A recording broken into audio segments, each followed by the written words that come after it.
Ladies and gentlemen, welcome to another episode of Watch News Weekly. Today is Sunday, June 25th, and we have some pretty hot topics to discuss. One of the things that changed from last episode is that apparently I'm only supposed to use this extended time buzzer once in an episode. So if you see That's a challenge. So if you see me reaching for the second time, just I'm just gonna smack my hand. Yeah.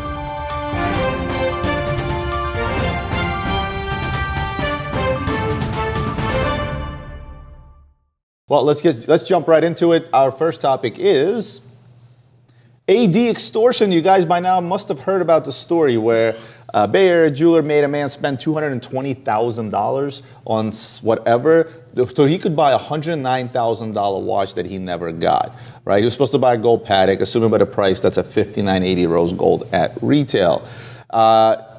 They told the county that he forked over all this money and they promised him a watch. Shreve & Co. is the company. They've been around since 1887. Good company. I've done business with them in the past. Nothing bad to say about them.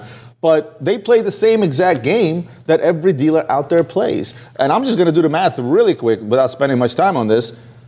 $109,000 Patek. They made him probably buy $220,000 worth of jewelry or whatever else, bringing the total cost of this watch to $330,000. What's the market price of a brand new style buckle, $59.80 today? Well, he didn't pay that additional $109,000 for the watch. Right, but I'm saying if he did. Yeah. So look, let's say perfect new style buckle, 2023 $59.80 rose in the market is like $220 to $225, right? Assuming he spent $220,000 on jewelry, and let's say for all intents and purposes it's worth 30 cents on a dollar.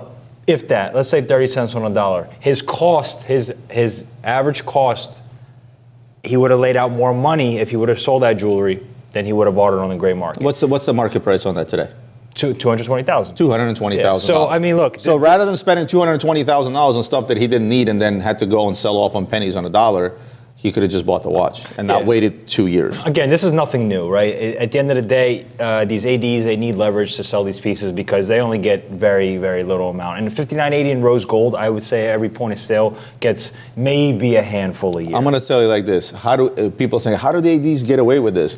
Would this be okay if they actually delivered the watch? Well, mathematically, it would not be okay if they actually delivered the watch because he could have actually bought it cheaper and not have to wait for 2 years. No, listen. Number two, I don't blame the ADs. I said this before. These guys have been, since before the COVID boom, they've been caught between the manufacturers open a boutique and gray market dealers squeezing them literally out of the business. So guess what? When the hype came around and they had an opportunity to take advantage and make extra money, where over the last 5 years their stuff was declining, I don't blame them whatsoever. Should this lawsuit stick? I don't think so. The guy agreed upon. There was no written contract, I'm sure. He was promised something. They didn't come through. I'm sorry, the watch didn't come in. You played the game, you lost. Take it. I wonder if it was actually, if the new play is to. I can use my button. Yeah. So let me just add on to that. I would imagine that after this article comes out, maybe this is going to start a new trend for buyers out there to maybe have their attorneys draft up something on paper to say that, hey, as the AD, you're promising me X, you need to deliver it. Not within a certain amount of time, but what if the manufacturer doesn't deliver the allocation? That's very, very tricky. Look, I think that the AD didn't do anything illegal particularly, and anybody out there watching, if you're a businessman and you're acting quote unquote in good faith and you're not doing anything illegal and you're just trying to make more money, all power to you. That's exactly what the ADs are doing. I think the only person here is to blame is this gentleman who is so intriguing. There's nothing new about this. He played the game and he lost. All right, so Agent, since you stole the buzzer, can we make another rule? Yeah. Can we each get one buzzer? I mean, I'm good with one buzzer. You may need like three, so 3-to-1 exchange. No, I'm saying one each. But I think it's fair. Okay, let's move to the next topic. A masterpiece on a wrist. Vacheron Constantin has unveiled an extraordinary collaboration with the Louvre, one of the world's most prestigious museums in the world. I think it's the most prestigious museum in the world, right? So it's called a masterpiece on a wrist. So in a nutshell, what they're doing is they're selling you a watch. I'm assuming that's going to be part of their mid-year, the arts line, where you're going to be able to go into the Louvre with a private tour, pick a painting or a piece of art that's sitting in the Louvre and they're hand painted by one of their craftsmen on the dial. Right? They're going to call it Les Cabineteurs, or cabinet piece, I guess. And also, with that, you get an opportunity to visit the factory in Switzerland of Vacheron Constantin, which I think is an amazing idea. I don't know the price, I don't have a price on this yet. I don't know what that experience is going to cost, right? But what do you think of the experience overall initially, without looking at the watch? Listen, I think it's a fantastic experience. You know, the one thing that the watch industry doesn't have that other luxury industries have, like such as cars, you know, if you're buying a new Lamborghini or even a Honda, right, you can actually go to the AD and you can spec it any which way you want, from the exterior to the interior to the brake calipers to the tires, anything, right? It's not really something that watch companies do, and for a lot of different reasons. So anytime to have an experience like this where you're working with a brand that's been, I think Vacheron Constantin is the oldest watch brand. Oldest running brand in the world. That you can actually go there and with your own taste, with your own palette, create something like this, I think it's phenomenal. Let's put up on the screen the picture that you guys showed me earlier. But if you had to pick a piece, have you been to the Louvre? I have been to the Louvre. Okay, which work of art are you putting on the watch? I mean, obviously the easiest answer is the Mona Lisa. Well, actually, to me, the Mona Lisa, not to really talk too much about the Mona Lisa, I mean, I don't understand it, why it's so famous. There's a long story behind it. Yeah, I'm trying to think as to what I would put. It has to be from the Louvre? Yes, well, that's the whole experience. I mean, I'm going to make mine easy. It's going to be the Mona Lisa. In fact, I think that however many watches they make, I think 85% of them are going to be the Mona Lisa because it's the most iconic piece that's in there. Yeah, well, when we visited the Louvre, I wasn't paying much attention. I was on the phone working at the time because whatever. Because that's what I would probably just put the Louvre on there. My only question and concern with something like this, is this going to be a limited edition? Meaning that are they going to allow, if they're going to allow endless amount of pieces, I think this piece will lose steam and value overall. On the resale end, it's going to be tough to tell because this is going to be really based on someone's taste. But if they said, like, look, we're making 100 of these, and let's say 85 of them end up being the Mona Lisa and 20 of them some other pieces, it's those other 20 pieces are going to be worth more money. Let's go to the next topic. Piaget Polo, or should I say Piaget Aquanaut, has released a new Polo field time teller on its website. Field time teller. Where do they come up with these things? So it's doused in luscious dark emerald green. I love how they love the green. I love the green. Absolutely love the green. That's Eagles green right there. Round case. Again, I can't unsee an Aquanaut. I'm sorry. 42 millimeter diameter, 9.4 millimeter in thickness. Nice size for a sports watch. Not too big, not too small. Right? They're going to have the cutout P on the second hands as they have done in the past. Okay, in-house, I think 1110P movement or something like that is what they're using on that one. Retail price, $13,570.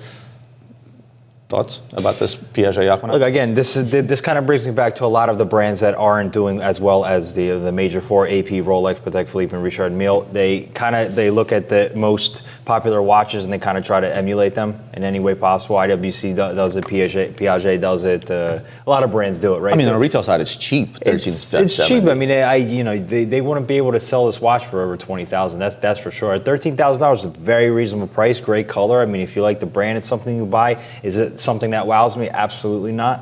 It doesn't wow me at all. I do like the watch aesthetically overall. Personally, again, I can't unsee the Aquanaut. Let's get rough with it.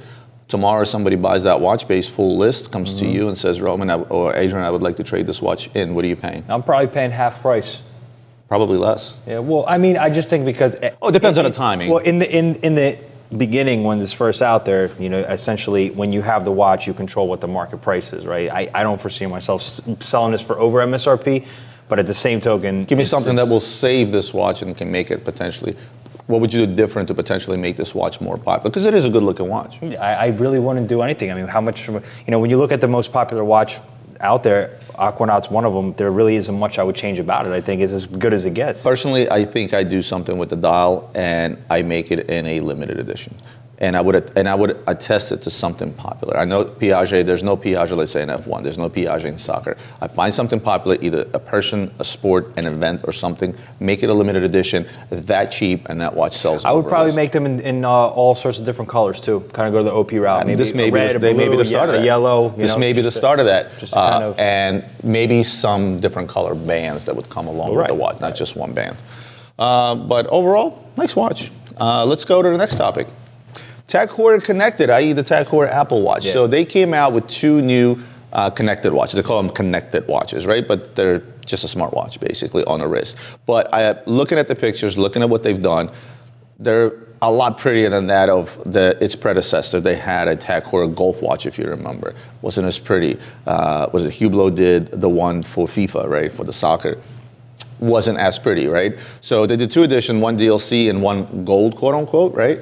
And first of all, your thoughts on smartwatches blending in with the luxury watch market? Do you think there's a place for the two merged? I think it's a terrible idea because look, Tag Heuer is a Swiss brand, right? They have a great heritage, great lineage, and they kind of fall in that category where they are a luxury watch, but they're a more affordable luxury watch. As soon as you do something like this, to me, it immediately cheapens the brand. I mean, let's face it. I'm just going to say it as a bulk. I think smartwatches are a joke to begin with. I said they do nothing. What do you need a smartwatch for? All of a sudden, you need to know how many steps you make.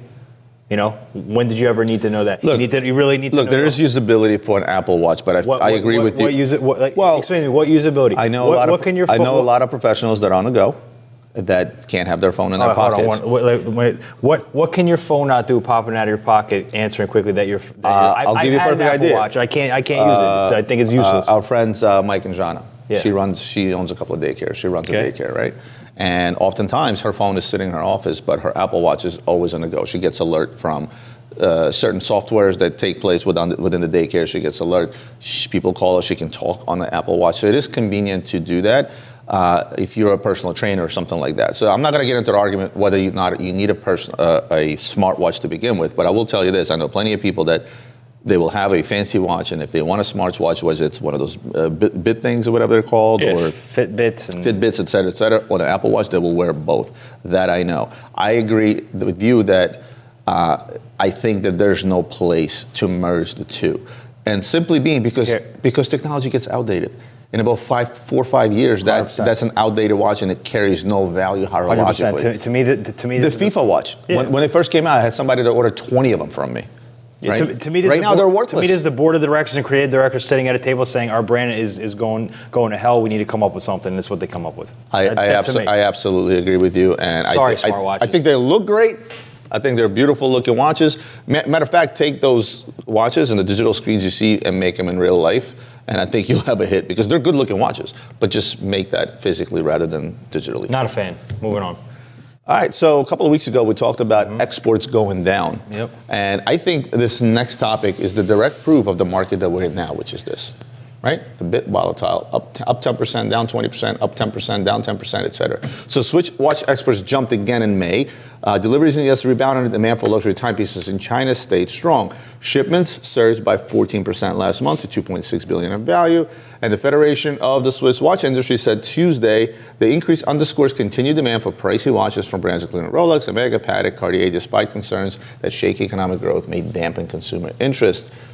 What is going on? I think I kind of answered my own question when I said this is just the market. We're back to regular marketing. What are your thoughts on this? I don't, when articles like this come out, I don't really take a lot of, I take it at face value. I don't get overly excited if exports are up or down. I don't really see that playing too much into directly affecting our business in any capacity or the gray market trade as a whole. Do you think we're maybe just not big enough to feel that overall? Because sometimes we do feel when the market is down overall. But more importantly, do you think it's going to continue climbing? I'd like to know of those Swiss exports, how much of that is actually Rolex? Well, considering the numbers that Rolex makes, I would probably say it makes up at least 70% of that number. Okay, so that's a big indicative factor because at the end of the day, What am I saying? It's $2.6 billion. Yeah, how many ADs are out there calling saying, hey, they need more Hublots?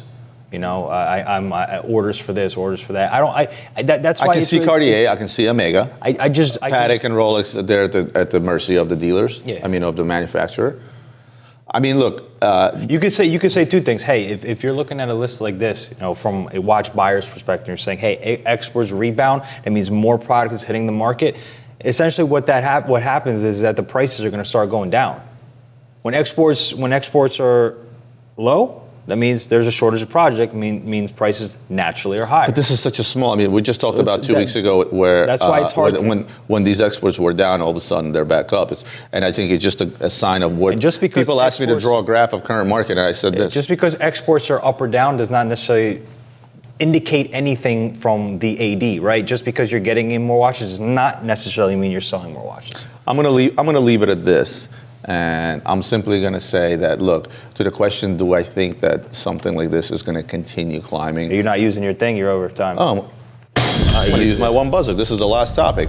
I'm going to finish it up this way. Do I think it's going to continue climbing? There's no answer to that. There's no glass ball. There's no magic wand where I can tell you the future, right? But I can only base on the fact that our business has been this, right? It's literally this. We're in the market that's a normal market. Sometimes you have a good day, sometimes you have a bad day. 100%, everything across the board. Look, you had a first decline in April, and now it jumped right back up. Could that have been simply a fluke from shipping and so on and so forth? 100%. And the only thing Supply chain issues. The only thing I find positive in this entire situation is that we know for years, and we've known that overall in the summer, the markets are down, right? The sales are down. Our summers are our slowest month. Let's face it, slowest being probably through middle of August, it starts to pick back up, and we go into the holiday season, September, et cetera. But the fact that they're showing an increase in shipments, basically, is what they're saying, in going into the summer month is a positive note for me for the market. That's all I'm going to say. Guys, I want to thank, first of all, Adrian, thank you for joining me. Second of all, thank you guys for joining us. This is your news for this week, and we will see you next week.